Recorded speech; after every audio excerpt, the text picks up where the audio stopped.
नमस्कार दोस्तों, welcome to Rajasthan अखाड़ा। मेरा नाम है सिद्धार्थ शर्मा और जिस चीज़ का बहुत समय से इंतज़ार था वो चीज़ आ चुकी है। डिटेल नोटिफिकेशन जो है वो आरपीएससी राजस्थान लोक सेवा आयोग अजमेर द्वारा जारी हो चुका है। 2 सितंबर 2024 को रात को 8 बजे ये डिटेल्ड नोटिफिकेशन जारी हुआ और राजस्थान एडमिनिस्ट्रेटिव सर्विसेज के लिए। टोटल वैकेंसीज कितनी है? टोटल वैकेंसीज की बात की जाए तो 733 वैकेंसीज है, जिसमें स्टेट सर्विसेज जो है वो 346 पद हैं और सबॉर्डिनेट के लिए रेस्ट ऑफ जितने भी बचे हैं 387 पोस्ट किसकी है? अधीनस्थ सेवा सबॉर्डिनेट सर्विसेज की। ठीक है, काफी अच्छी वैकेंसीज आई है, आपके लिए गोल्डन चांस है।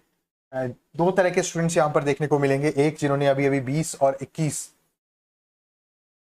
जुलाई को मेंस दिया है और एक जो फ्रेशर्स हैं, जो बिल्कुल नए स्टूडेंट्स हैं, जिन्हें जो पहली बार इस एग्जाम्स को देंगे। ठीक है, तो उनको मैं सारी चीज़ें डिस्कस करेंगे, कौन सी बुक से पढ़ना है, कैसे प्रीवियस ईयर क्वेश्चंस देखने हैं, कैसे प्रैक्टिस करनी है, हम आपकी इस पूरी जर्नी में किस तरह से हेल्प करेंगे, कैसे हम एक दूसरे से जुड़ सकते हैं यूट्यूब चैनल के द्वारा या राजस्थान अखाड़ा यूपीएससी अखाड़ा जो ऐप है हमारी उसके द्वारा, और हम आपको किस किस सब्जेक्ट के लेक्चर्स प्रोवाइड कराएंगे, किस तरह से आपकी हेल्प करेंगे एक सब डिविजनल मजिस्ट्रेट एसडीएम बनने के लिए। इन सारी चीज़ों को देखने से पहले सबसे पहले हम स्टार्ट करते हैं नोटिफिकेशन के बारे में बात करना बहुत ज़्यादा ज़रूरी है। नोटिफिकेशन में क्या लिखा हुआ है? पहली महत्वपूर्ण बात कि 733 वैकेंसीज है, उसमें से राजस्थान प्रशासनिक सेवा की 28 वैकेंसी है। जो कहते हैं कि आरएस का मोक्ष की प्राप्ति हो गई, वो मोक्ष की प्राप्ति कहाँ होती है? वो मोक्ष की प्राप्ति यहाँ होती है जब ये आप टॉप 20-30 पोस्ट में आप आ जाते हैं, जब आप एसडीएम के लिए क्वालिफाई कर लेते हैं। ठीक है, L14 की वैकेंसी है, मतलब 5400 ग्रेड पे की ये जॉब है। उसके बाद राजस्थान पुलिस सेवा आपको डीवाईएसपी बनाया जाएगा, 50 वैकेंसीज की है, वही 5400 ग्रेड पे L14 की ये वैकेंसी है। राजस्थान लेखा सेवा RACS जिसे कहते हैं, राजस्थान अकाउंट सर्विस, जिसके तहत आपको अकाउंट्स ऑफिसर बनाया जाता है, AO आप बनते हैं।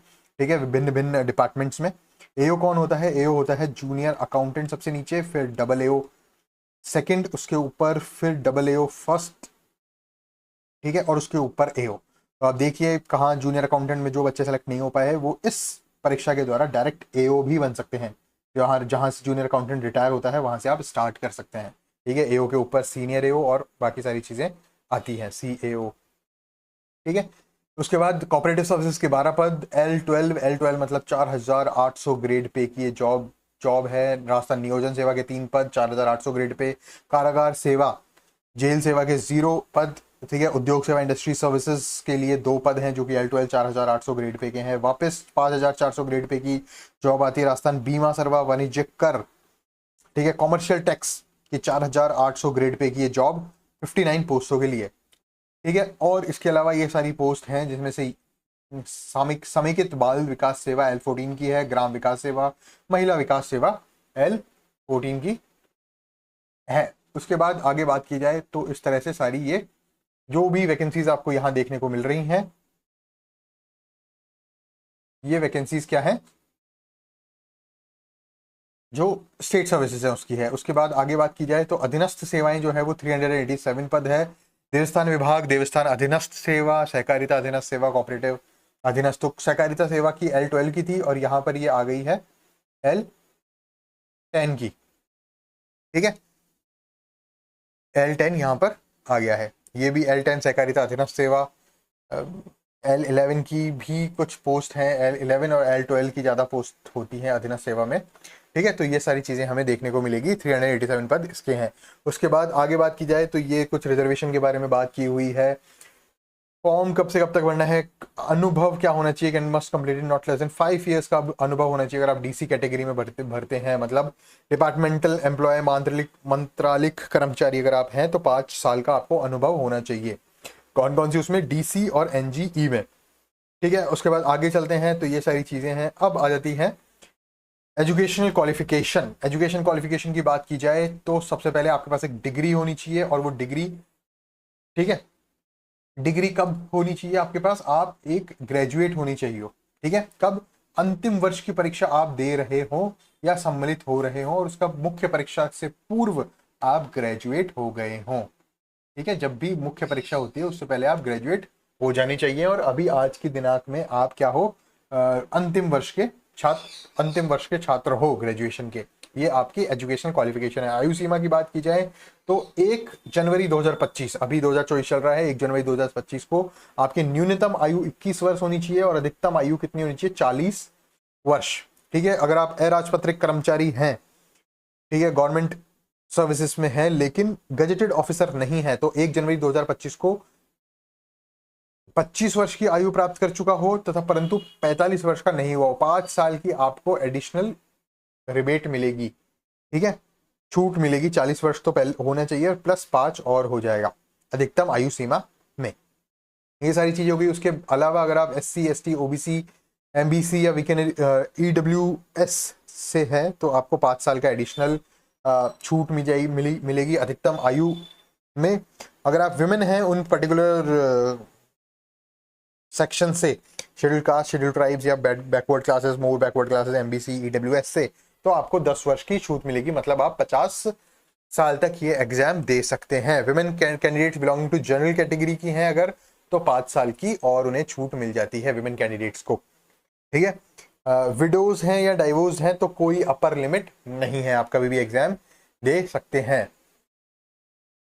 ठीक है, आगे बात करते हैं। ये कुछ और वो है, ठीक है, अपने person having connection with affairs of state in substantive capacity 45 years, और एक्स सर्विसमैन की जो एज लिमिट है वो 50 इयर्स है। ठीक है, तो इस तरह से ये सारी एज लिमिट्स के बारे में और जो रिलैक्सेशन आपको दिया जाएगा वो सारी चीज़ें हैं। चयन प्रक्रिया की बात की जाए तो चयन प्रक्रिया, ठीक है, सिलेक्शन प्रोसीजर जो होगा वो कैसे होगा। चयन प्रक्रिया, परीक्षा होगी, मेंस, साक्षात्कार होगा, इंटरव्यू, और इन दोनों के टोटल मार्क्स से आपका सिलेक्शन होगा मेरिट के आधार पर। परीक्षा का स्थान एवं माह की बात की जाए तो स्थान और तिथि के संबंध में एक अलग से नोटिफिकेशन जारी होगा। ये डेट कब की है ये भी हम बात इन डिटेल करेंगे कि एग्जाम डेट जो है वो कब हो सकती है। जो पुराना एक्सपीरियंस मेरा कहता है वो एक्सपीरियंस ये कहता है कि अराउंड 3 महीने का समय मिलता है। ठीक है, जब से नोटिफिकेशन जारी होता है। तो नोटिफिकेशन आज जारी हुआ है 2 सितंबर से। मेरा मानना यह है कि एग्जाम नवंबर से आगे नहीं जाएगा। ठीक है, नवंबर एंड या दिसंबर मिड में ये एग्जाम हो जाना चाहिए। ठीक है, आगे बात करते हैं परीक्षा योजना एवं पाठ्यक्रम। तो वस्तुनिष्ठ रूप से होगी। प्रीलिम्स एग्जामिनेशन ऑब्जेक्टिव टाइप होगा, ऑनलाइन ऑफलाइन किसी भी तरह हो सकती है। मोर प्रोबेबिलिटी ऑफलाइन की ही रहती है। Civil services exam generally offline ही होते हैं। सभी प्रश्न वस्तुनिष्ठ प्रकार के होंगे और वस्तुनिष्ठ में कितने ऑप्शन आएंगे, 5 ऑप्शन आएंगे। ठीक है, 4 ऑप्शन जो होते हैं वही, और 5वां ऑप्शन जो ई ऑप्शन होता है वो नन ऑफ द अबोव भी आप कर सकते हैं। उसके बाद आवेदन तिथि की बात की जाए तो ये बहुत इंपॉर्टेंट डेट है, 19 सितंबर से। हालांकि नोटिफिकेशन 2 सितंबर को जारी हो गया है, लेकिन आवेदन तिथि जो है वो 19 सितंबर 19 सितंबर 2024 से लेकर 18 अक्टूबर तक रात्रि 12 बजे तक आप इसको अप्लाई कर सकते हैं। सीरियस कैंडिडेट जो है वो पहले ही अप्लाई कर देंगे। ठीक है, कैसे अप्लाई करना है ये बहुत कोई बड़ा विषय नहीं है। SSO ID पर आपको जाना है, आप सबकी ID बनी होगी SSO ID, और वहाँ SSO ID पर जाके रिक्रूटमेंट पोर्टल पर आपको क्लिक करना है और वहां से 1 टाइम रजिस्ट्रेशन करके आपको ये फॉर्म फिल कर देना है जल्दी से जल्दी। ठीक है, प्रिपरेशन किस और उसके फॉर्म भरने के बाद प्रिपरेशन कैसे करनी है वो मैं आपको पूरी इन डिटेल बताऊंगा, कैसे कैसे हम आपकी सहायता करेंगे। ठीक है, उसके बाद यदि आप जनरल कैटेगरी से हैं, क्रीमी लेयर के अभ्यर्थी हैं, अनारक्षित हैं, पिछड़ा वर्ग हैं, क्रीमी लेयर, अति पिछड़ा वर्ग के क्रीमी लेयर हैं, तो 600 रुपीज आपको एप्लीकेशन फीस देनी होगी। ठीक है, एक बार ही ये फीस होती है, अगर आपने ऑलरेडी जमा करा रखी है तो ये नहीं होगा। ठीक है, आरक्षित वर्ग के हैं, SC ST वर्ग के हैं तो आपको 400 रुपये देनी पड़ेगी, और दिव्यांगजन है तो आपको 400 रुपीज सबमिट करने पड़ेंगे। ठीक है, इसके साथ ही सिलेबस यहाँ नोटिफिकेशन में नहीं जारी किया गया है, स्कीम यहाँ पर बताई गई है। तो स्कीम ऑफ एग्जामिनेशन क्या होगा, तो कंबाइंड कॉम्पिटिटिव एग्जामिनेशन जो होगा वो 2 तरह से होगा। पहला होगा प्रिलिमिनरी एग्जामिनेशन, जो एक स्क्रीनिंग एग्जाम होगा जिसके मार्क्स नहीं जुड़ेंगे, जो 200 मार्क्स का होगा, जिसमें कितने क्वेश्चन आएंगे, 150 क्वेश्चन आएंगे। ठीक है, और फिर होगा मेंस एग्जामिनेशन, बताने की आवश्यकता नहीं है, 800 नंबर का होगा, 4 पेपर्स इसमें होंगे, 200 पर पेपर। ठीक है, 200 × 4 paper equals to 800 marks. Preliminary exam होगा, 200 मार्क्स का होगा। ठीक है, और 3 घंटे का ये पेपर होगा। कितने क्वेश्चन आएंगे, 150 क्वेश्चन। हर क्वेश्चन कितने मार्क्स का होगा वो आप कैलकुलेट कर सकते हैं। नेगेटिव मार्किंग यहां पर होगी, ठीक है। फिर मेंस एग्जामिनेशन की बात की जाए तो प्री एग्जामिनेशन के 15 टाइम्स। अब यहां पर ध्यान देने वाली बात यह है बच्चों कि इस बार वैकेंसीज है 733, तो अराउंड 12,500 बच्चों से ज्यादा बच्चों का सिलेक्शन नहीं होगा प्री में। पिछली बार कितना सिलेक्शन हुआ था? पिछली बार कितने बच्चों ने मेंस दिया था? पिछली बार 19,000 बच्चों ने मेंस लगभग दिया था, ठीक है। कट ऑफ कितनी थी जनरल की? 101 नंबर। जब 19,000 बच्चों पे 101 नंबर कट ऑफ थी तो 12,500 बच्चों पर कितनी कट ऑफ होगी इसका अंदाजा आप लगा सकते हैं। कट ऑफ राइज करेगी और अच्छे तरीके से करेगी अगर पेपर उसी लेवल का आता है जिस लेवल का लास्ट टाइम आया था। तो मेंस एग्जामिनेशन की बात करें तो मेंस एग्जामिनेशन के बारे में भी ये बात कही हुई है कि 10% मार्क्स ईच पेपर में लाने हैं, 15% मार्क्स एग्रीगेट में लाने हैं। लेकिन ये क्राइटेरिया जो है वो जनरल कैंडिडेट्स के लिए काम नहीं करता क्योंकि मेरिट इससे काफी ऊपर जाती है, ठीक है। पहला पेपर होगा 200 मार्क्स का, सेकंड पेपर 200, टोटल 800 मार्क्स के पेपर होंगे। इसमें से कट ऑफ अगर आपको टॉप करना है तो आपको 400 मार्क्स लाने हैं और कट ऑफ लगभग 315 नंबर के अराउंड इसमें जाती है, ठीक है। उसके बाद पर्सनैलिटी टेस्ट, पर्सनैलिटी एग्जामिनेशन होगा, ठीक है। वो यहाँ ये सारी चीज बताई हुई है, ठीक है। 100 मार्क्स का जो है वो क्या होता है? इंटरव्यू होता है, और इंटरव्यू में जो भी बच्चे मेंस पास करेंगे उसके 1.5 गुना बच्चे यहाँ इंटरव्यू स्टेज पर आएंगे और लास्ट में फाइनल 1 गुना लिस्ट जो फाइनल मेरिट लिस्ट होगी वो जारी कर दी जाएगी। एग्जाम पेपर जो होगा वो हिंदी और इंग्लिश दोनों लैंग्वेजेस में होगा।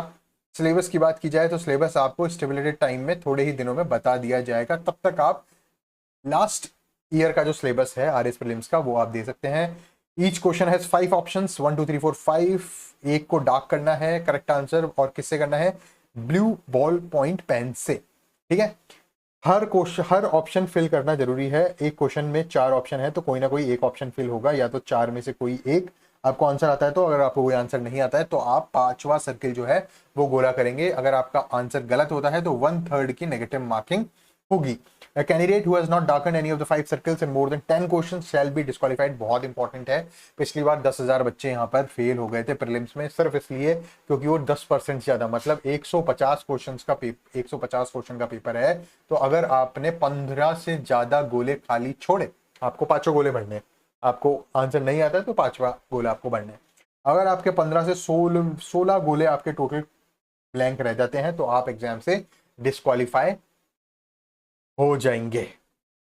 इस तरह से ये पूरा डिटेल्ड जो एक नोटिफिकेशन है वो यहाँ बात करता है, छोटी छोटी डिटेल्स, किस तरह से फीस जमा होगी, किस तरह से डीबार होंगे बच्चे, क्या क्या नहीं करना है, क्या क्या करना है, वो सारी चीज़ें यहाँ पर रिजर्वेशन के बारे में और भूतपूर्व सैनिक के बारे में जो प्रावधान है, एक्स सर्विसमैन क्राइटेरिया के बारे में जो प्रावधान है, वो सारी चीज़ें यहाँ पर इन डेप्थ मेंशन की हुई है। मैंने आपको मेजर पॉइंट्स यहाँ पर बता दिए हैं, आप फॉर्म फिल कीजिए। सिलेबस के बारे में, एग्जाम डेट के बारे में और बाकी सारी चीज़ों के बारे में हम डिस्कस करेंगे आगे आने वाले लेक्चर्स में। यहाँ पर जो है वो वर्गवार वर्गीकरण जो रिजर्वेशन के क्राइटेरिया है उसके अनुसार वो किया हुआ है यहाँ पर बाइफर्केशन, जो कि अपने काम का नहीं है। इसी के साथ ये जो नोटिफिकेशन हमने डिस्कस किया है ये कंक्लूड करते हैं यहीं पर। मोटी मोटी बात यह है कि वैकेंसी आ गई है, अगले 3 महीने में एग्जाम है। इसकी strategy, book list, previous year questions किस तरह से पढ़ने हैं, क्या स्ट्रेटेजी रहेगी आपकी, वो सारी मैं सब्सिक्वेंट लेक्चर्स में धीरे धीरे डिस्कस करता रहूंगा। अगले 1-2 दिन में हम पूरी स्ट्रेटेजी डिटेल में डिस्कस करते हैं। Thank you friends.